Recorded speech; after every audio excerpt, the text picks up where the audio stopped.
Hello, my name is Sophia Bernard, creator of Esquire in Love. I'm Dr. Shari Caliker, the creator of Dr. Mrs. And together we are the Huxtabelles.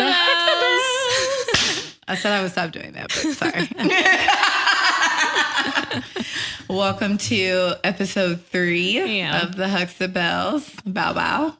Yay. All right, so we always start off with our wine of the week.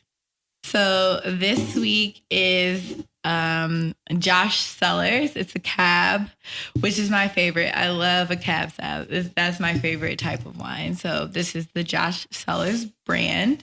I was actually introduced to this brand. I think I was at a wine tasting out in Riverside, and one of the guys I was just talking to was telling me about the Josh Cellars brand. And so I happened to go to Publix and it was like BOGO. So I bought like 2 different ones and like I fell in love. So I brought this today to share. Yay. With my friend. I'm trying to bring her over to the dry side. There's nothing wrong with my wine taste. Okay. She's in denial, but it's fine. It's fine. We'll work with her friends. So it has a real dry taste. Yes. Very, very dry. But it's still okay. But do you like it? You can be honest. I mean, yeah, I would drink it, but I'd probably put like a ice cube in it. An ice cube. Yeah, but it's too warm. Yeah, so I would have to drink it really fast because I don't want the ice to melt. It's because it was sitting in the car. Had I brought it fresh from our like little Ryan refrigerator, it would have been fine. But it came from the car, so. But I really like it. I think it's really smooth. I think it's a good cab sauv. This is definitely good for like any type of steak. This is definitely a steak wine. Oh yeah, I would definitely have this with dinner. Or just a. No, actually, it really is perfect for steak because it has that like it's not going to have any flavor that kind of like dilutes the steak. Like you can still drink it, but it won't take away from the flavor. Yes, agreed. So. That's my And these wine glasses are the best. Yeah. This is a perfect size wine glass. We have upgraded. We've upgraded to this long stem, wide base. That fits as much that wine can fit as all you of the wine. Half the bottle. No, it's probably not enough we could wine do in half. there. I think you do half. But each. it wouldn't be full. No, that's what I'm saying. So you still look classy. So this is it's a good amount of wine. Very good. 1 glass a day. Keeps the doctor away, but still come see me. Thanks. Today. So our topic today is law school and med school, the good, the bad, the ugly. Do you want to go through these years of hell or no? So law school, the process of applying is a little tedious. I mean, you have to take the LSAT exam, and that test is extremely hard, and some say it's a little biased, and it is. So before you start with the processes, I think we should start off with what's the good things about the good things about law school. Well, I mean, the good thing is you get an exciting, rewarding career. Is that it, Brent? That's the only good thing. Okay. No, I mean, it's fun. It's challenging.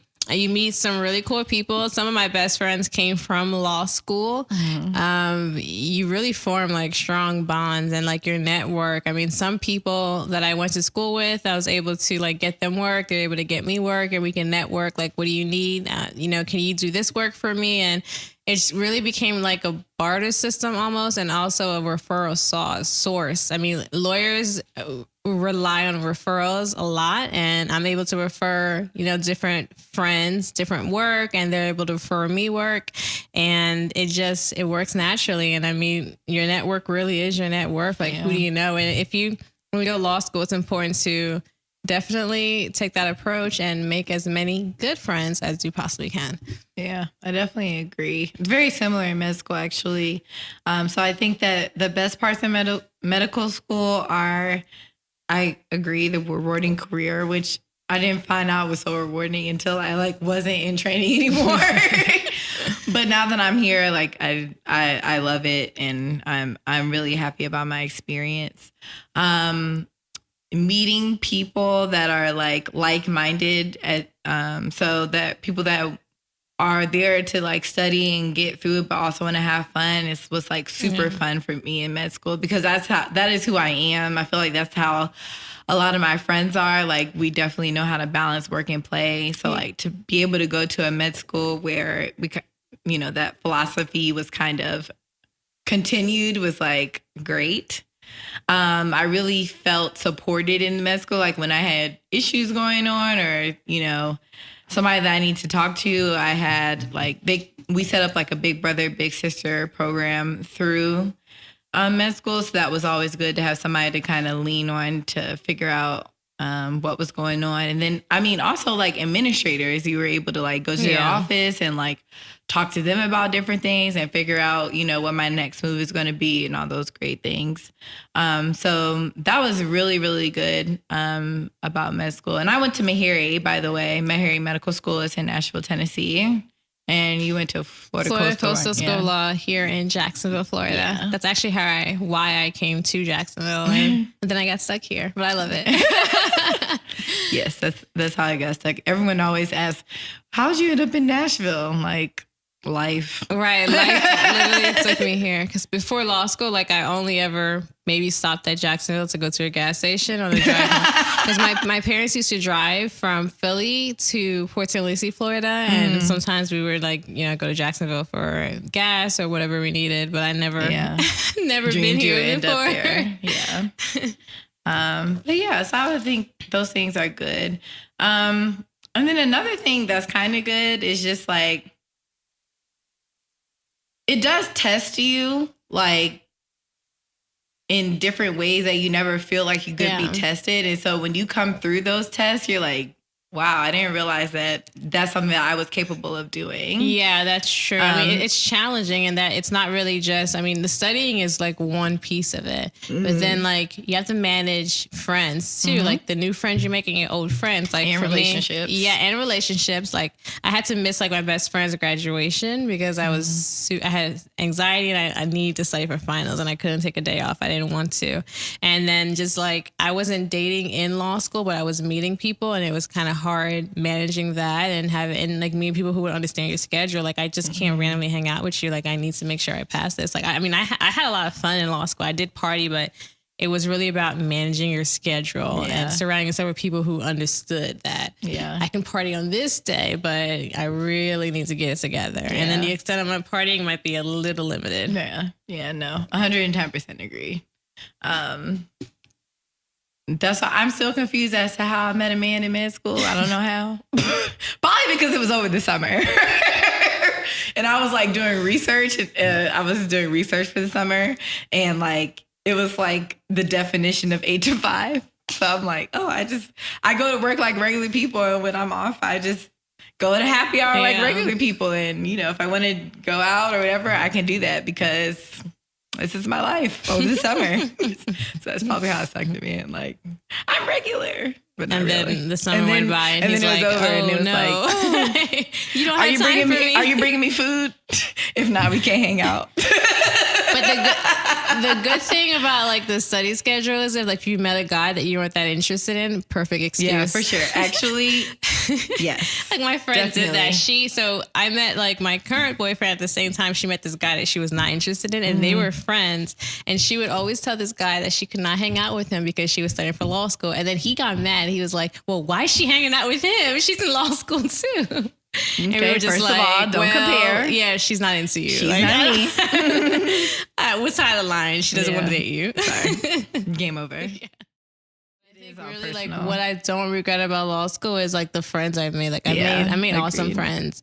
The life experiences, like some of it might have sucked at the time, but I really learned like a lot about myself and what I could do, how I could push myself, and how learning how to balance. I think that really came from law school. Yes. And I will say, going along with what you said, like the people that I met, like the network that I've made in me going to a medical school, well, medical and dental and graduate school that is predominantly African-American, is like, I have a whole network of Black doctors and dentists and scientists, which I think is freaking awesome. And you know what I'm saying? And so it's really great to be able to reach out. If I have a question or if I have people that are living where they are living, to be able to refer them. Like even when I moved here, one of the guys that was in my class was a dentist here. So that was like our dentist while we were here. And it's just really cool to be able to say, like, I go to my friend to, have my cleanings. Yeah. Like, I think that's pretty dope. That is very dope. So building that network was a definite plus of going to med school. Yeah. Yeah. All right. So now the bad. The bad. You can start. So, I mean, the bad, it's just the study schedule. I mean, it's really unrealistic because what you do in law school just to survive, you would never do it as a practicing attorney. I mean, you would in some instances when you have like a deadline or something serious, but it's not by any means the norm. Yeah. I mean, you're learning like a tremendous amount of material and you're studying. Like my schedule, I would study till like 2 a.m. at night and then wake up at 8 a.m. in the morning and just get right back to it and just keep going. And the bad, I mean, you really feel that pressure to do well and to exceed. And I did not do any drugs, but I was obsessed with like caffeine pills and taking them to make sure that I would stay awake and study. And I mean, it's not the healthiest. I mean, it wasn't illegal. I can walk into CVS or Walmart and get them. But in hindsight, I'm like, why did I take this? But I really felt like I needed to stay awake. And it helped me stay awake. Yeah. I mean, I'm glad I never got addicted to it. Of the no-dose gang. That was me. I was definitely, especially during boards time, I was definitely a part. Because I was the same as you. Like, some nights I would, if I drank my coffee, because I don't really drink coffee very often, so I'm very sensitive to caffeine. Because I don't really drink sodas. I don't do anything with caffeine very often. So when I was studying for boards, I would get coffee like in the afternoons just to keep me up till like 12, 1.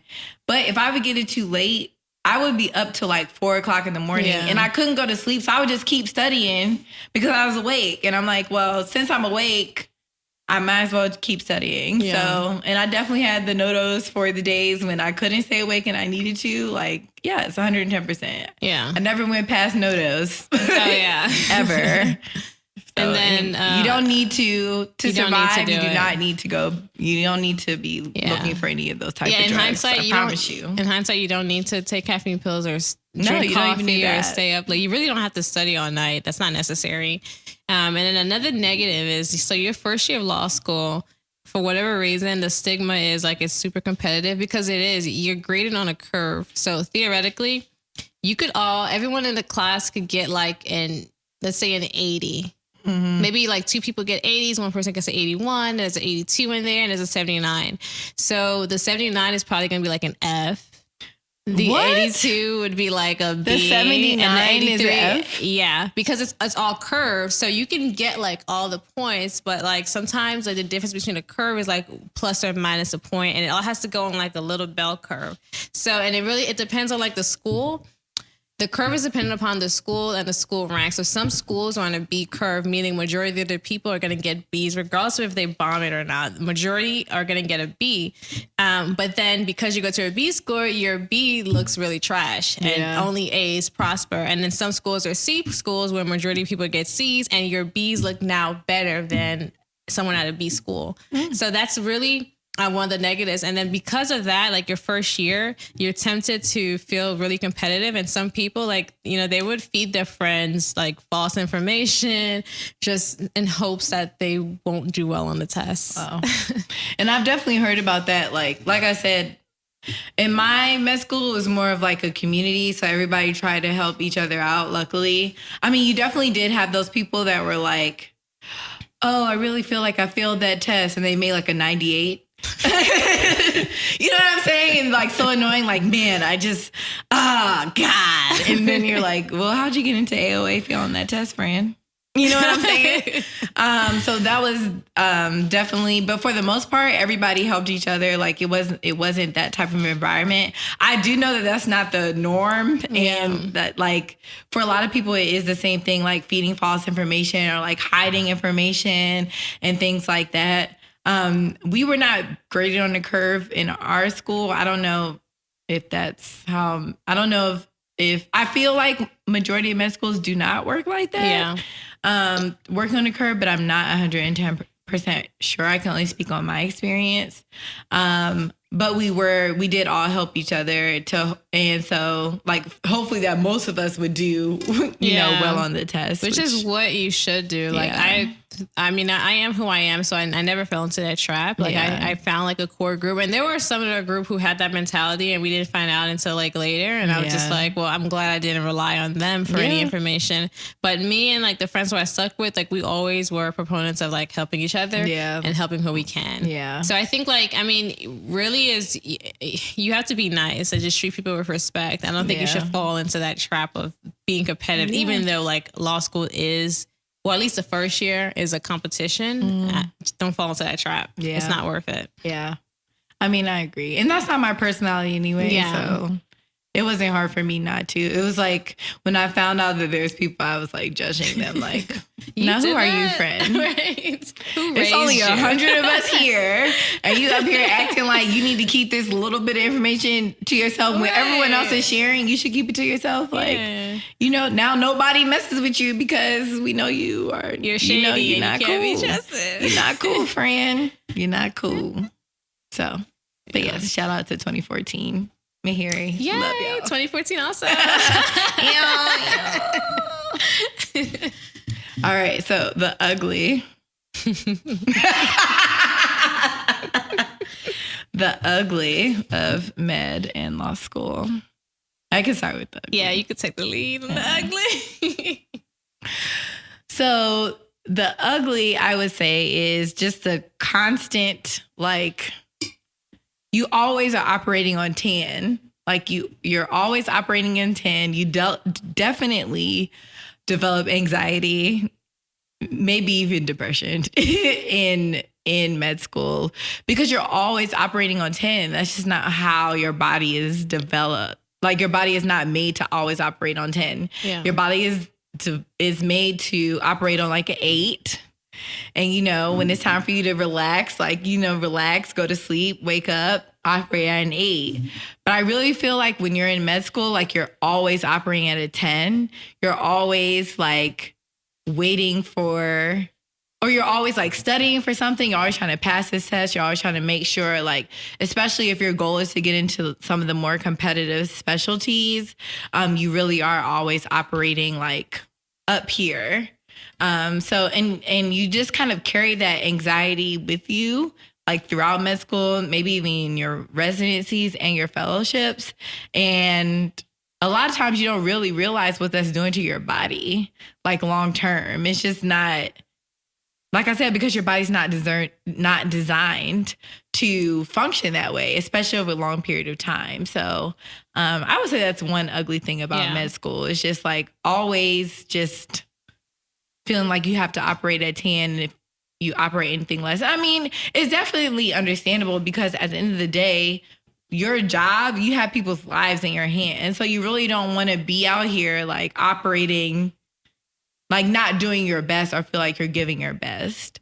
But I think sometimes we underestimate what our best is because we're so busy trying to keep up with what the standard is and what we feel like the best is, not necessarily what your best is. So that's one ugly part, I would say. That was perfectly said, and the same can be No, that was really well said. And the same can honestly be said for law school also. So another ugly is I did notice and see a lot of people develop like terrible drug habits. I mean, it's like, you know, you go to parties and they're doing it, and you know, just because you're in that environment and people are doing it, if you didn't do it before, actually you probably never should do it, but definitely if you weren't doing it before, don't start it now. It will ruin you and your potential career. Let me see what another ugly is in med school. There's quite a bit. So let me see. I would say another ugly is like, so I don't know if I explained kind of how the whole doctor things works.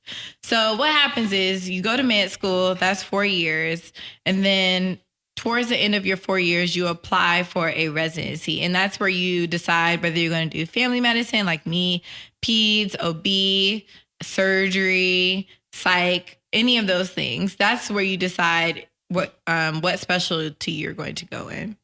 So, and of course you have to, and like I explained in a couple podcasts ago, or maybe last podcast, there's 3 steps. So 2 of them you take before you graduate. Mm-hmm. So you have to pass both of those in order to match into a residency program. So, and then of course, like, so match day is like this huge day. It's the same day across the entire United States.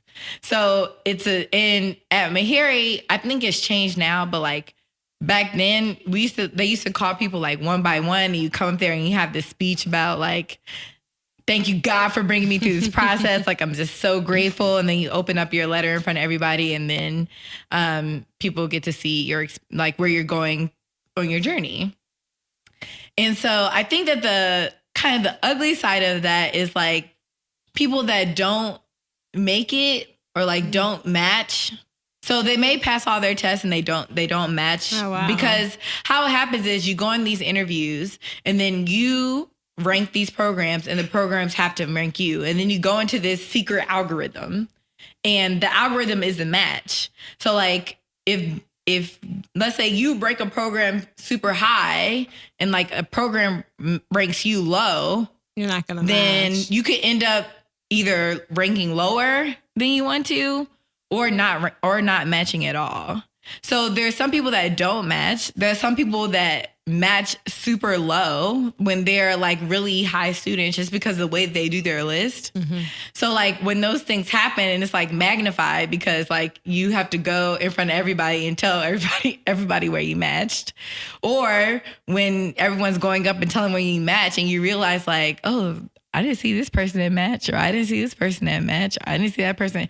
Like, you know what I'm saying? And it's really bad because like not matching is basically means like if you don't match, it's like almost the 4 years that you did could possibly have been in vain, right? Because you can't practice. You have no specialty. There's no fellowship. There's no nothing. There's no next step. So you kind of have to match in order to become a practicing physician. So if you don't match, you have to wait till next year because it only happens once a year.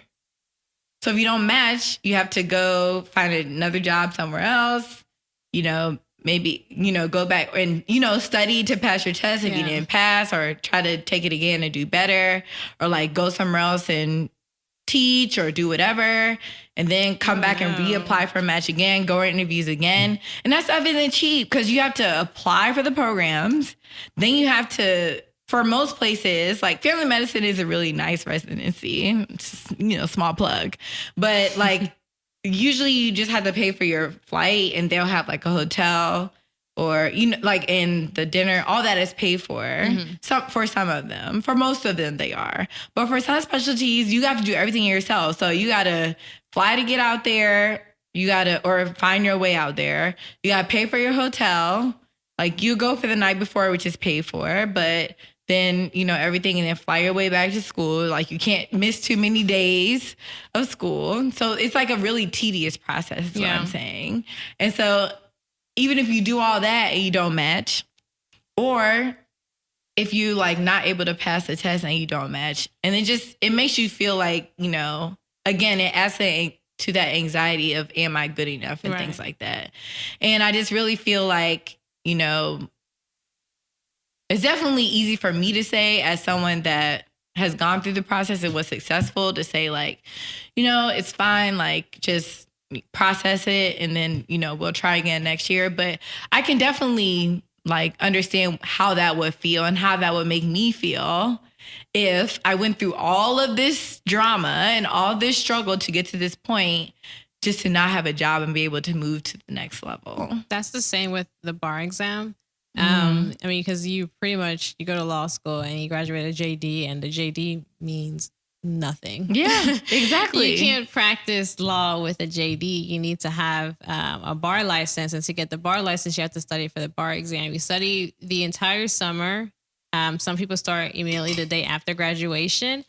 You get to the bar exam. It's the end of July for everyone across the nation. They take it at the same time. Some states are longer. Florida's only 2 days. Some states are as long as a week. It's just really state specific.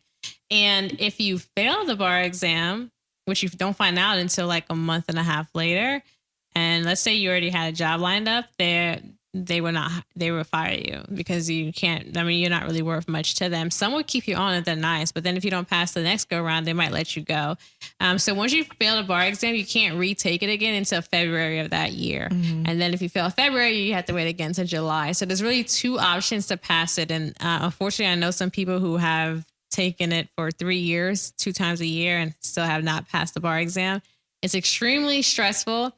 And people get a lot of anxiety to do it because, you know, when you don't pass, everyone probably knows because most people, I mean, we live in an age of social media. So everyone's posting either I passed the bar, I just started my first job at so-and-so law firm or, you know, whatever agency. Yeah. And everyone knows when you're quiet and you're used to be loud. I literally have a funny story about that.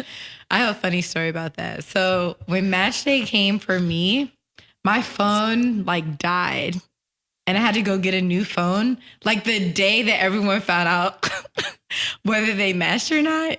So like when I went in, so I had to go to Apple, get a new phone, everything. So when I got back, like I posted that I matched everything. And like all my friends were like, oh, I didn't see anything. Like I thought something happened, like blah, blah, blah. And I was like, no, my phone just died. Like, that's it's fine. The same similar. It's and I was so like, of course I was relieved because I was able to say like, no, it's fine. Like, where's the turn up? But I could only imagine like everyone just sitting back, like holding their breath, like waiting to find out. Yeah, the same kind of thing happened to me. So me and my brother, we sat for the bar exam at the same exact time. And so we obviously find out at the same time. And we were living together at the time. So I was super anxious. Like I sat there and refreshed the page.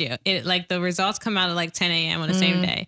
And I kept refreshing it. And then I found out I passed. And I didn't hear him say anything. So I'm like, okay, I'm not going to put anything on the internet. Yeah. I'm not going to say anything until he tells me he passes. So once I found out he passed, then I posted and my friends were texting me, oh my God, I thought you failed. You waited so long. Yes. And it literally wasn't that long. It was like maybe an hour or 2 before I posted it. And people were really like, oh, thank God. Yeah, mine wasn't like, that long too. It was like everybody calm down. Like, but literally, like, I think people just, they scroll to their timeline and they're like, okay, so you passed. Who didn't post anything? Who is quiet? Who's not saying anything? But because I didn't take that long either. It was probably 2 hours. I mean, he checked like right after me and then we were just like celebrating and happy. And then I was like, oh, I guess I can put it on there now that I passed. Yeah. So final question. Would you go through it again? Would you do it again? I absolutely would. I love practicing. I wanted to be an attorney since I was in high school and I think also in middle school. So I would do it again. If I knew now what I knew, if I knew then what I know now, it'd probably be a smoother experience. Yes. But I would do it again. And I would encourage people who really want to go to law school to do it again. If you're kind of maybe, I would probably tell you to sit that one out. Yes. And that's the same thing I was going to say, honestly, was I would do it again 110%. I wasn't like you where I wanted to be a doctor, like since I was like 2. I kind of like, I tell people that this was like God ordained for me. Like it wasn't something that I planned on doing. It was something that I kind of fell into and realized that it's something that I loved and something that I wanted to continue. And I would never do it I would do it again, but I would never recommend for anybody who is not like 110% into it to do it. Yeah. Because there are so many different options. Like you can always be physician's assistant. You can be a nurse practitioner. There's so many things that you can do where you can still make a very good living, but you don't have to necessarily go through the drama of med school and residency and all those things. So I would definitely do it again. I feel like if you're very, passionate about being a physician, if there's a good reason behind you wanting to do those things, or, if you've done research, those are all really good reasons to go to med school. But if you're going because your parents are doctors, absolutely not. Don't do it. If you're going because you feel like all of your friends around you are successful and you're not, don't do it. I would not do it for any other reason than a selfish reason. Yeah. And I mean, another alternative career to law, if you don't want to go to law school, but you want to do something related, is to get in the compliance and regulatory field. What's that? Compliance? It's compliance. I don't know anything. Okay, so let me think. I literally, like, anything outside of medicine, I am, and like pop culture and music. I have no, like, I don't, so I'm always picking people's brains, like, tell me more. Okay, I have no idea. If you're into regulatory compliance and that's your job title, then primarily your duties are to make sure that the company is in line with the federal regulations, federal laws, and that they're complying with those basic standards. And then there's also like anti-money laundering compliance, and you're pretty much the check of the balance I know about that from like CSI and stuff. Yes, CSI, and also if you watch Narcos, Pablo Escobar is the reason why there's anti-money laundering. I mean, he's one of the reasons. He's the boss. So you're making sure that like terrorist organizations and like, drug dealers, the major ones, like the Frank Lucases of the world, Blue Magic, American Gangster, Jay-Z, that they're not like funneling money in like different ways. There's a lot of documentaries on it that are really cool. Yes. But those are the two like major ones, but there's like a lot of different levels of compliance. Yeah. But honestly, I'm like addicted to drug dealing documentaries. I know, me too. True Life. I'm addicted American to Gangster is one of my favorite movies. I mean, anything really drug. Like I like to watch Queen of the South. Me too. I love like everything. And Donovan told me, he's like, is there something that you need to tell me? And I was like, no, like this is just very interesting to me. I ride to work. Okay. I'm drug dealing in my head while I'm riding to work because I listen to Jeezy because that's my husband. Low key. Yeah. In my past life, I must have been up to the Blue Magic. I think so. And smuggle them through coffins. Just saying. So my travel destination. Siri also wants to talk about Caribana. Is that it? Siri says that Caribana in Toronto is a really dope experience. Travel segment. So I came back from Caribana on Sunday night. It's a Caribbean-inspired festival in Toronto, Canada. So Toronto has like this large population of Caribbeans, and so that's how the festival started. And if you're familiar with Caribbean festivals, most of the islands have them. Miami has a major one, Trinidad and Tobago has one, Brazil has one, and they're kind of like all over the place. And you dress up and you play mas, and pretty much you register with a band and you wear like fun costumes, lots of feathers. I did the whole nine. She had jewels on her face. I did. I put jewels on my face. I got up super early and did my makeups because I wanted to be, and I was Beyonce for that day. Listen, let me tell y'all, Sophia had people running up to her, taking pictures. Anyway, I heard some hearsay. I did not go to Caribana because I found out about it too late. And also, I was having a housewarming. Yeah. So I wasn't going anyway, even though I did find out about it late. I still wasn't going. In my defense, it was a last minute trip, super last minute. I've never even heard of Caribana. Then I heard about it. I was like, let's just make it happen. No, but it's like literally, I heard about Caribana, and then this year I was like, oh, my housewarming's on the 4th, and everybody's like, oh, I'm going to Caribana. Oh, I'm going to Caribana. Oh, I was like, so nobody wanted to invite me to Caribana. Well, we're going next year because you only do housewarmings once. That's true. Maybe we'll go to Caribana. We are going. It's not a maybe. It's going to be. I don't know. I'm kind of nervous. I'm like, I feel like how I feel about Caribana is how other people feel about Mardi Gras. I'm like, the things I've heard, I'm like, I don't know. Am I really ready? Nothing crazy really happened. I mean, you're pretty much okay. So since we're talking about the good, the bad, and the ugly. Okay. The bad and the ugly is you're in a parade, and so like the call time is like 9:30 a.m., which I found out after the fact. I didn't have to get there that early. I could just jump in line later on. So you meet with your band at like 8:30 a.m. They feed you breakfast, and then 9:30 the parade starts. But honestly, it didn't start till 11. I mean, it's Caribbean time. Yeah, Caribbean I don't know why time. you expected it to be on time.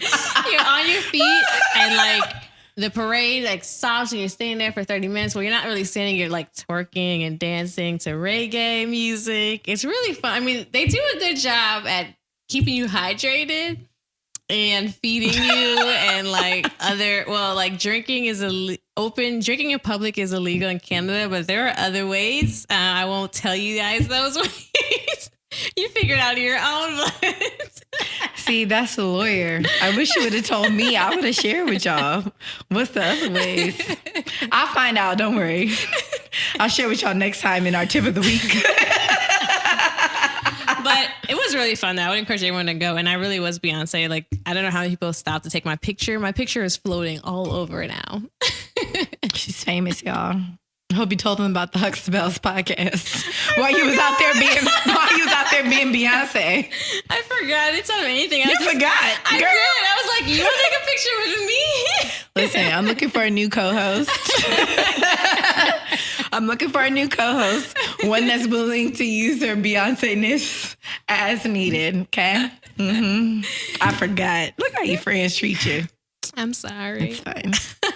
Hopefully they'll find you and they'll figure out about us. Maybe. Yeah. That's my hope because, the internet is... It goes fast. It goes fast. Undefeated. They will find you. Zoom on the Yamaha. So you have your tip of the week. Yes. So last week we forgot the tip of the week. We did. We're really sorry. Still figuring this podcast thing out, but it's cool.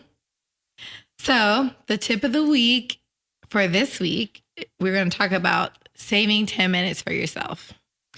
So, a lot of us are pulled in like 17 different directions as far as life is concerned. And we kind of forget about ourselves in the process, which is fine, like every now and then.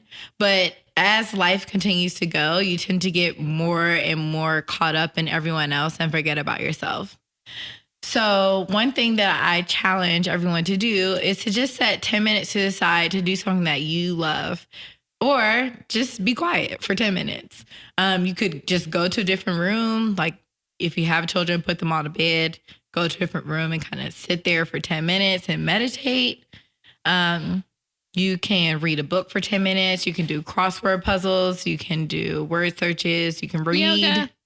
You can do yoga for 10 minutes. There's lots of, YouTube videos that you can find as far as yoga is concerned, doing a 10-minute workout. But yeah, just setting 10 minutes to the side every day. You can pray. That's a really big one that you can do.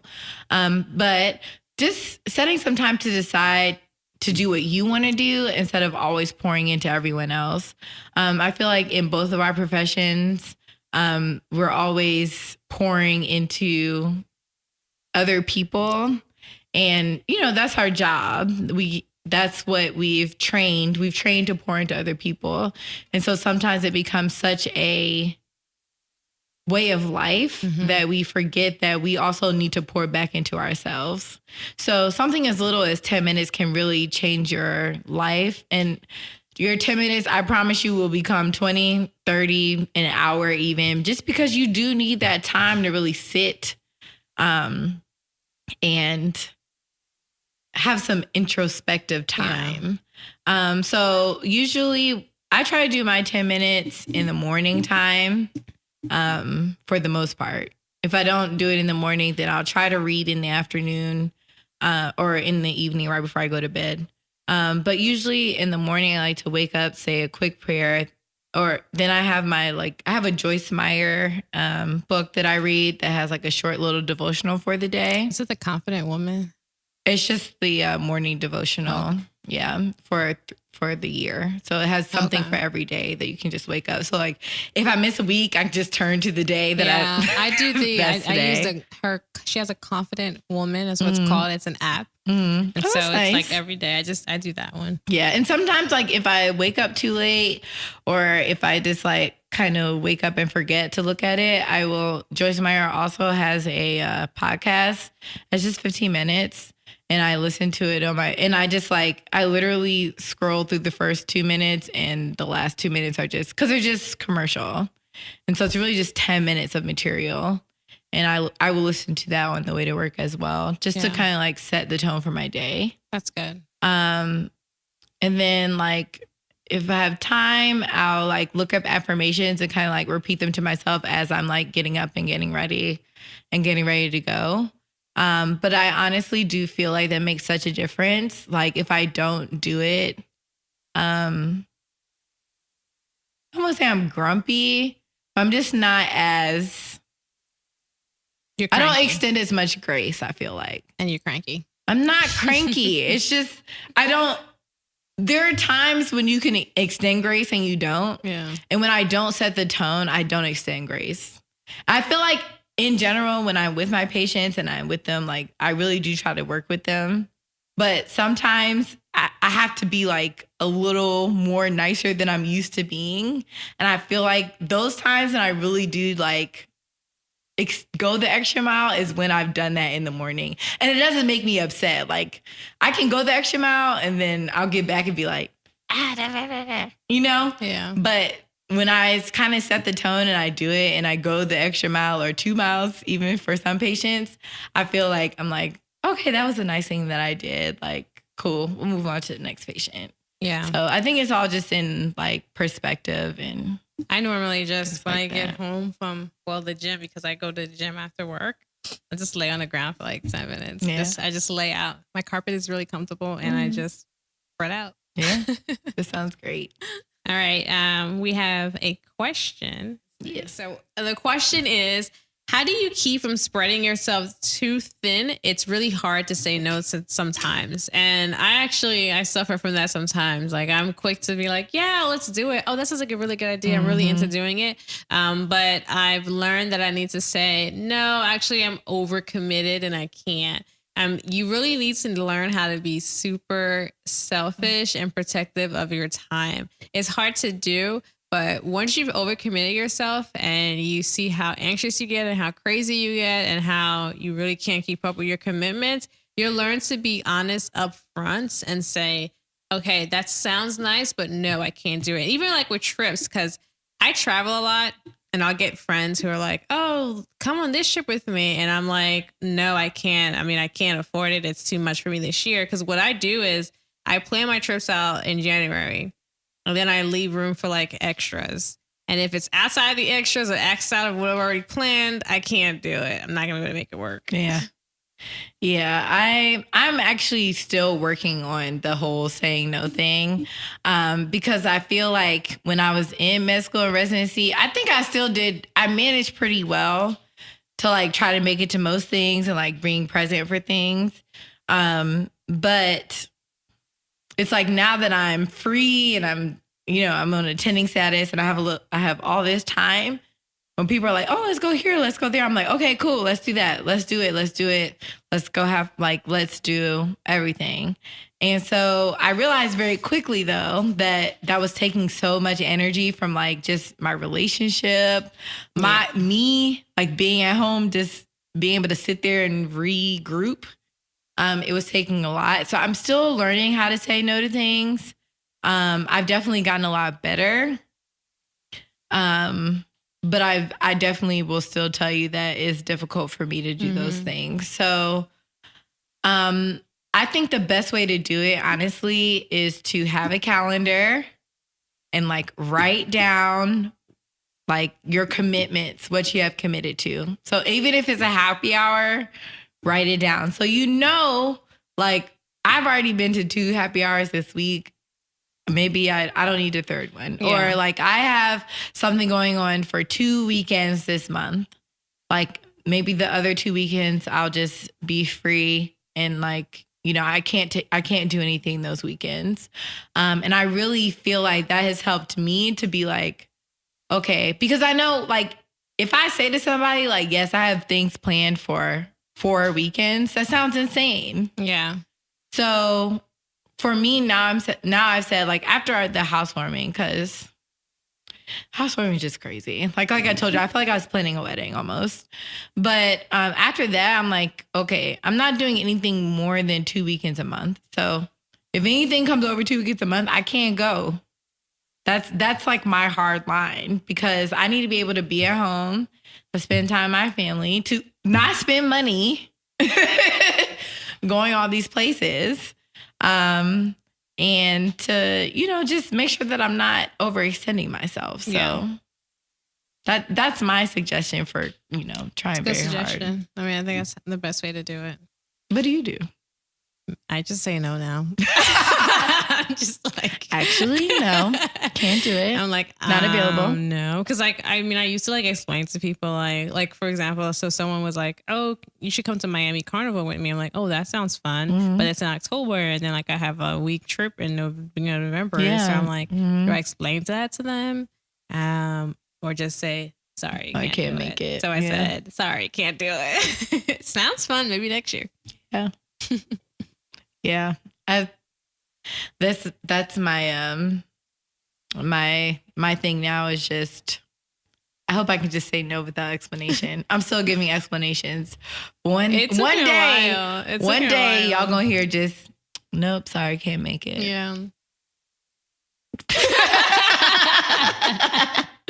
All right. So booked and busy. Yes. Because who is it? Okay. So the second question is, so I actually stole this question from Russo Doctor. So it says, I'm 26 years old. My parents died when I was 14. I dropped out of school because no one could afford to pay my fees. I then met this guy when I was 16 and he sent me back to school. He was selling fruits on the street just to pay my fees. He then got a job as a truck driver and sent me to college. Now I'm working as a lawyer. My problem is I feel I can't continue with this relationship because I feel that this guy is too low and it's not the type of husband that I wish for. How best can I tell him that he is not my type without hurting his feelings? I'm grateful that he sent me to school, but I can't be in a relationship with anymore. I want somebody in my own class and not a truck driver. Well, she's trash and he's too good for her. And also, who paid for her law school? She skipped that part. Well, that may be another part to the story that we don't know. But no, I think that's really classless and tasteless to say that you care about class status. I mean, you were really an orphan and he took you in as an orphan and took care of you. And now you raise the ranks and you need to date someone. Why don't you help elevate him? He helped elevate you. I think she's trash. I agree. I know. I'm sorry. I have to agree. Like, you can't, somebody that helped you when you had nothing, no family, and then now you have everything. And you're like, oh, this person is trash. I need to upgrade. Like, do you live in 2018? Do you see what these men are doing out here?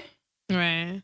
You have a good man that wants to do these things for you and is not being trash. Right. And you're going to give this up to go back out in the dating pool to find somebody that's in a higher class. That's going to treat her like trash. Comes along with higher class? Trash. Exactly. Well, exactly. It sounds like that's what comes needs. Along with higher. I'm here to let you know, friend. Because some of these men, when they get status, I'm here to let you know this is what happens when men become educated and they realize that they are like the minority and that they can get any woman that they want.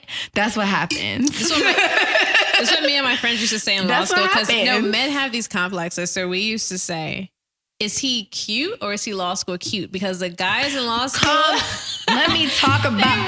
Can we really talk about it? These are probably nerds in real life, and they get to law school. But they get to law school, and all of a sudden, it's 5 of us and 10 of you guys. Exactly. Y'all want us? Which one of y'all? Which one of y'all? And they're just like the least attractive. Exactly. But you're like, but your man school fine. But if I was to see you in the street, come on, friend. Let's be real. Let's be real, friends. Not 2 looks. If I was to see you in the street. So those men always date up. They always date up. And you up here trying to like tell this man he's not good enough, and you finna miss out on your blessing, friend. Yeah. You finna miss out on your blessing. So I don't agree with your... I'm trying to break up with him. I don't agree with you. No, he needs to break up with her. And he get does. somebody better. I hope that you hear this, truck driver, and let us know so that you can understand. Driver, email us at TheHuxtabelles@gmail.com, and we will hook you up with a nice woman. For sure. have a lot of friends that are interested in a good man because the one that you sent to law school ain't shit. Do you have to blot that out? I'm sorry. I'm sorry. But she wasn't. I'm sorry. But yeah, definitely, I don't agree at all that you should be leaving anyone because you never know where people's lives will go. You never know where things are headed, and you just can't count somebody out because they're not where you are at this point in life. That's not fair. Especially when he kind of devoted his life to helping whole entire life. That man was selling fruit on the side of the road for you, friend. That is a hard job in Florida. It's hot. It's hot. All right. So any other questions that you have, you can send them to us at TheHuxtabelles@gmail.com. Or Instagram yes. at TheHuxtabelles. Yes. Or Facebook at TheHuxtabelles. Really, you can find us anywhere. So original. So any questions, comments, concerns? No. Good. Just follow us, like, subscribe, and share. Yes. Thank you, guys. Yes. So again, we're on Instagram at TheHuxtabelles. That's TheHuxtabelles. Same on Facebook, and our email as well. Yes. And we will see you guys next week. Bye. Bye.